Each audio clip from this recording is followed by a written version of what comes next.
நெய்வேத்தியம், சர்க்கரை பொங்கல் வைக்கலாம், கற்கண்டு சாதம் வைக்கலாம், கருப்பு கவனி அரிசியில் கூழ் செய்து வைக்கலாம். இதுதான் ஆடி செவ்வாய்க்கு மிக சிறப்பான நெய்வேத்தியம். முதல் செவ்வாய்க்கு என்ன மந்திரம் சொல்லி பூஜை பண்ணலாம்? நான் சொன்ன மாதிரி தீபம் ஏற்றிக்கோங்க, நெய்வேத்தியம் வைத்துக்கோங்க, வாசனை மலர்கள் தயார் பண்ணி வச்சுக்கோங்க. உங்களுக்கு தெரிந்த எந்த அம்மன் மந்திரம் வேணால் சொல்லுங்கள். அல்லது லக்ஷ்மி கனகதாரா ஸ்தோத்திரம், லலித சகஸ்ரநாமம், இப்படி உங்களுக்கு எது தெரிந்தாலும் சரி அந்த மந்திரங்களை சொல்லி பூஜை செய்யுங்கள்.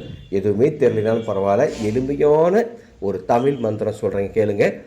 ஓம் சக்தியே போற்றிவோம், ஓம் மந்திர வடிவானவளே போற்றிவோம், ஓம் மங்களம் தருவாய் போற்றிவோம், ஓம் இன்னல்கள் தீர்ப்பாய் போற்றிவோம், ஓம் சக்தியே போற்றிவோம் என்ற இந்த எளிமையான மந்திரத்தை 21 முறை சொல்லி ஆடி முதல் செவ்வாய் வழிபாடு